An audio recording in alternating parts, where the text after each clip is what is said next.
What's up, guys? We're back with a full NBA slate here on Saturday, December 14th. We're going to break down both NBA Cup games tonight out in Las Vegas. We're going to look at bets on the side and over-under, and we've got a bunch of player props in there for you as well. We're going to look at the injury reports, everything like that. If you want to win all of your bets here on Saturday, guys, hit that like button. It's good luck and show support for the channel and all the hard work we're putting in every single day. Subscribe to the channel so you don't miss out on our daily content. This is actually our secondary channel, so check the link in the description or wait until the end of the video to head over to our main Stump the Spread channel to hear all of our picks on today's absolutely loaded Saturday NCAA basketball slate.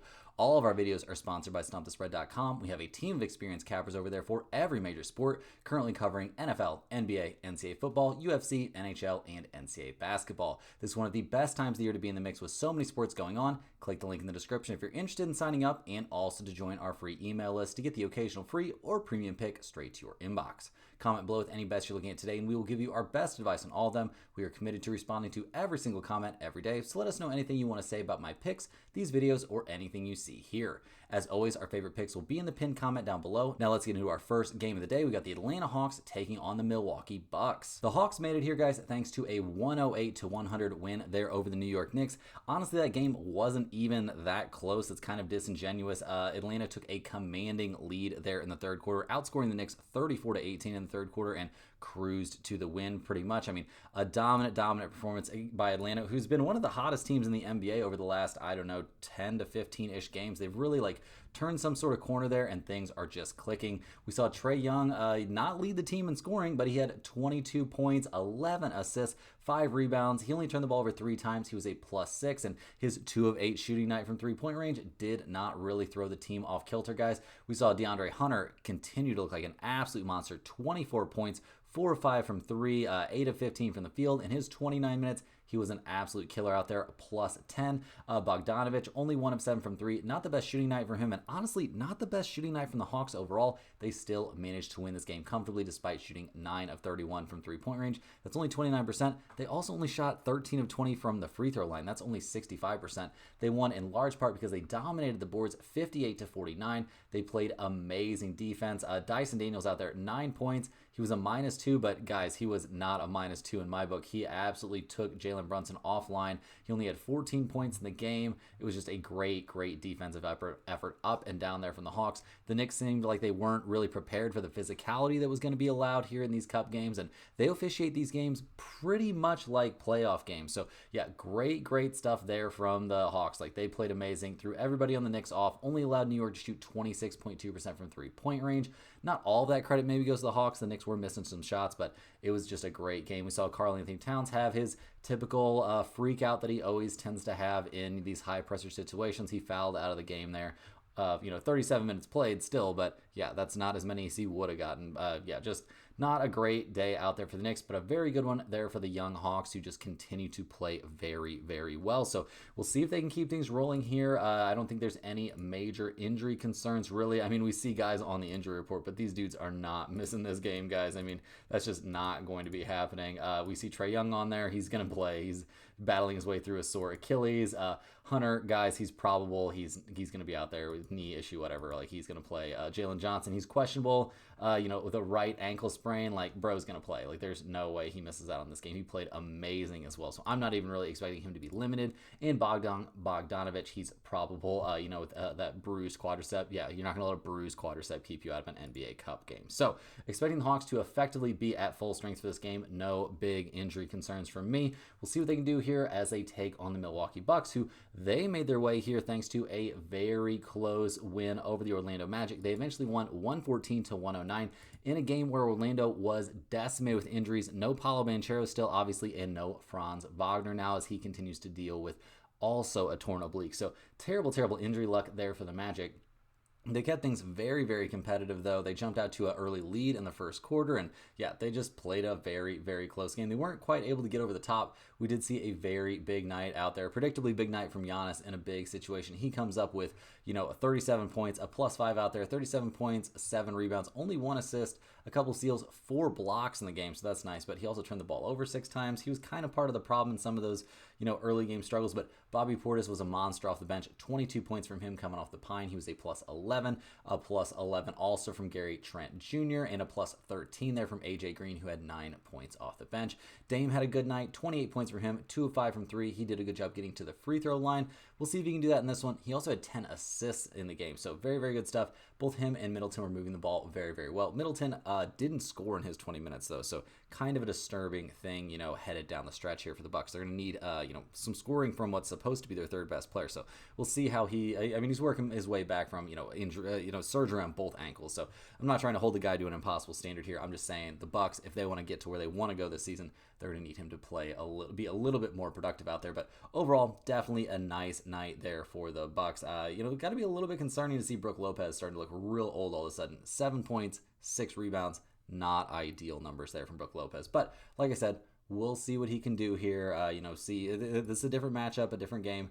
Maybe he can bounce back a little bit.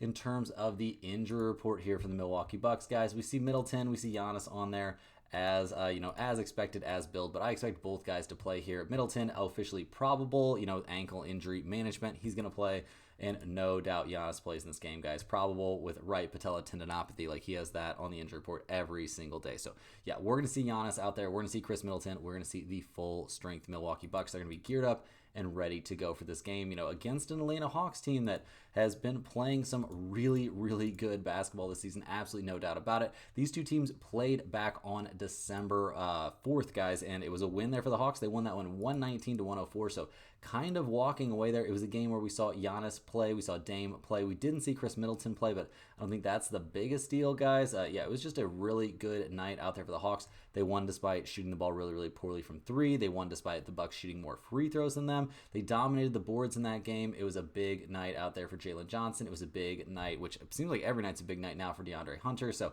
yeah, just very, very good stuff from Atlanta. So they've got to be feeling pretty good about their chances in this matchup, guys. The Bucks are 3.5-point favorites here. We've got a total of 228.5. Atlanta, they're 11-15 against the spread over the course of the entire season. Milwaukee, 9-14-1 against the spread over the course of the entire season. Atlanta, 17-9 to the over. Milwaukee, 13-11 to the under. So, like I said, guys, Bucks 3.5-point favorites. We got a total of 228.5.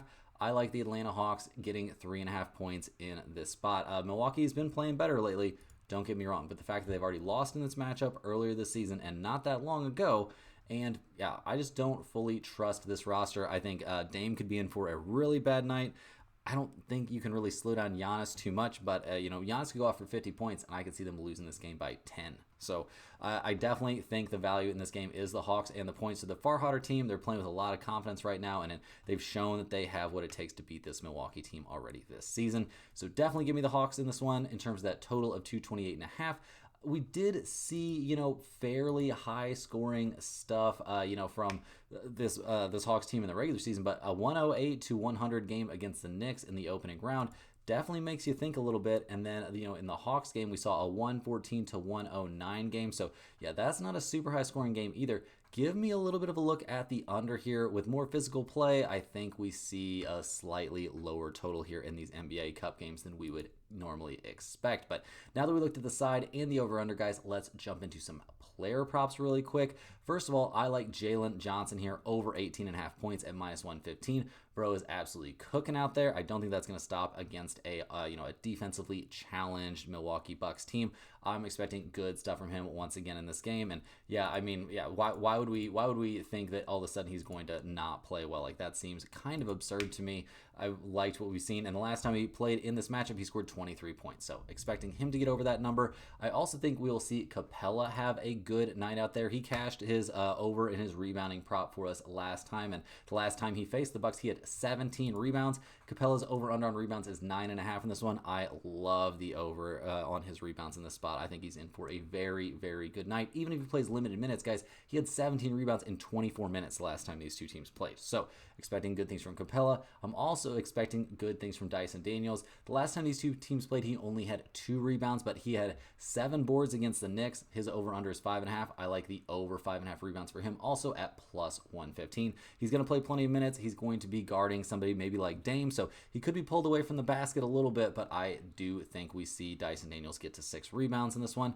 On the Bucks side, guys, there's really no stopping Giannis at this point. I know 33.5 is a lot of points, but I like him over 33.5 points here. He's coming off of a very big game against Orlando, and really, if we see Dyson Daniels like shut down Dame, maybe Giannis just has to kind of try and go hero mode and score 40 or 50 points in this game, and there you go. We are easily over that number. So now that we checked out some props there for the Hawks and the Bucks, let's jump over to our other matchup, the Western Conference matchup between the Houston Rockets and the Oklahoma City Thunder. Houston finds itself in Vegas thanks to a 91-90 win there against the Golden State Warriors. The Rockets actually got pretty lucky there at the end of the game. Definitely the beneficiary of a very tough call there. I think that should have been called either a jump ball or maybe they should have been given that timeout that they were trying to call, but there's no chance that should have been called a loose ball foul there. That was pretty wild.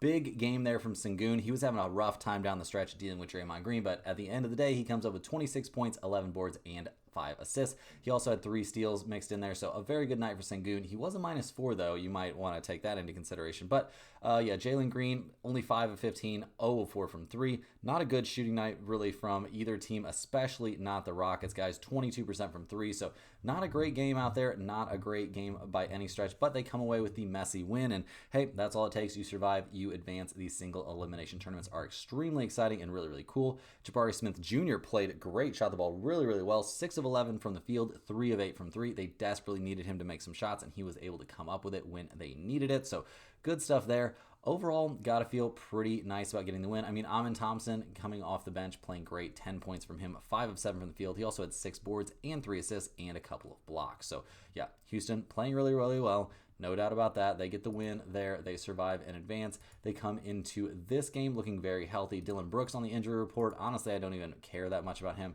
He's questionable due to an illness. I'm sure he'll play. Maybe he'll end up dragging the team down a little bit if he's, not at 100% because he can be a mess out there. But we'll see how that goes. He's kind of kept things under control this season, so maybe that's just something that'll continue here. But very little way to, predict what the hell that guy's going to do on a nightly basis. But other than that, we see a very healthy Houston Rockets team as they get ready to take on the Oklahoma City Thunder, who have been quietly, pretty quietly, honestly, like the best team in the Western Conference, and it hasn't been particularly close.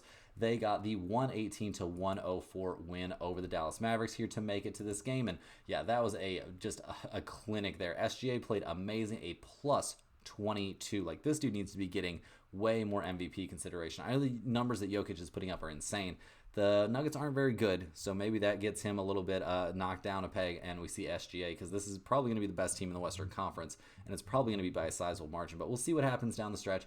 SGA playing like an MVP, 39 points, a plus 22, 5 of 9 from 3, shot a lot more threes than we're used to seeing him shoot. Having Hartenstein back is a huge deal for this team. He had 13 rebounds and 10 points this game, played some very good defense, did a good job moving the ball. We loved what we saw from Carson Wallace as well. He was a plus 15, and this team has tons of depth. The bench came up huge in this game.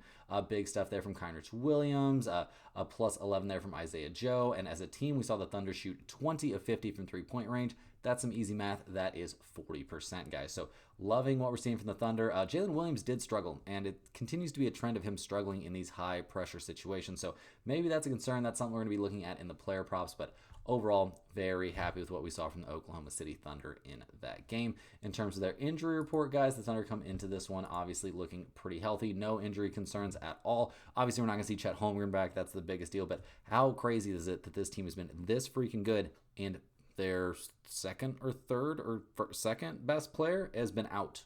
Like, maybe their best defensive player has been out for a while now, and it's going to be out for a little bit longer, and then it's just going to come back. Like, they don't have to do anything at the trade deadline. They're just getting one of their best players back. No big deal. So the Thunder continue to be extremely scary here.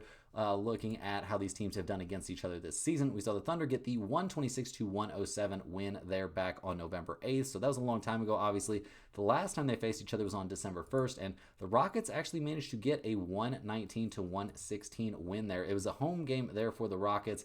We saw SGA score 32 points in that game. Jalen Williams had 22. The Thunder shot 33% from 3. The Rockets just kind of managed to edge them out. It was a big game there from Fred VanVleet. He had one of those games where A, he got to the free throw line a crazy amount, and B, he made all of his threes. So that's cool. Do we really look at that as a good indication of how this game is going to go? I absolutely do not, guys. We did see Hartenstein play in that game, so it a fairly fair comparison, but I just don't think we're going to see that kind of game from Fred VanVleet, especially in the playoffs, where players are allowed to be much more physical with him, and his size just becomes a very big hindrance. So, looking at the numbers for this game, guys, we see the Oklahoma City Thunder are 5.5-point favorites.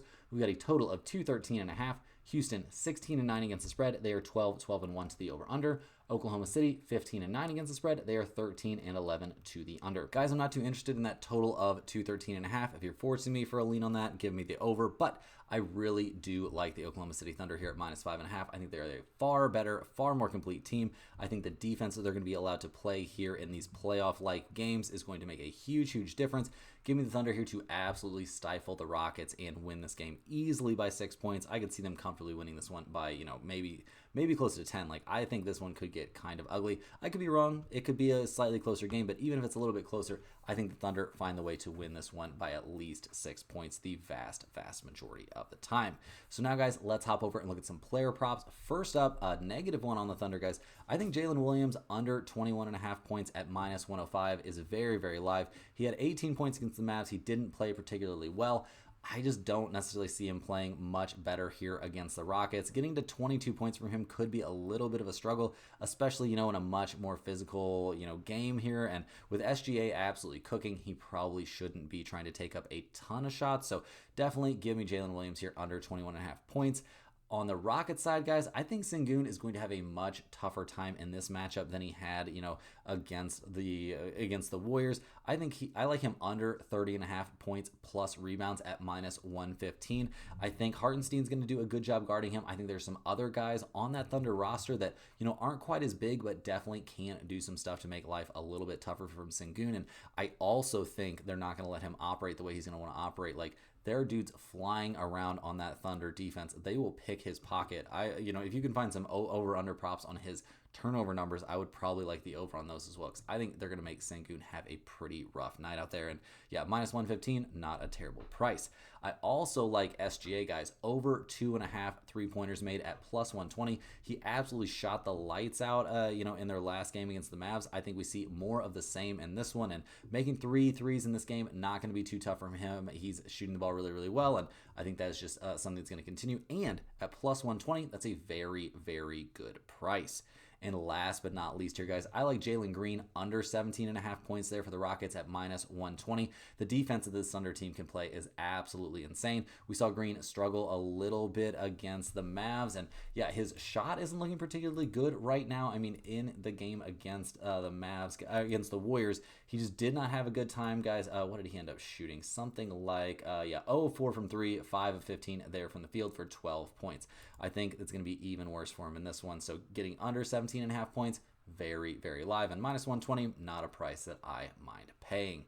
So that's all we've got for these two games, guys. Don't forget to hit the like button on this video, comment below, subscribe to the channel so we can help this channel grow, get it going a little bit. I'm planning on uploading on here as much as I possibly can. Got some very, very busy live stuff coming up, but don't worry, I'm going to be here for you guys. Be willing to check back on this channel every single day. We are very likely to have something out there for you every day on this channel. So thanks for watching. Have a good one, and we will see you guys tomorrow for more sports betting action.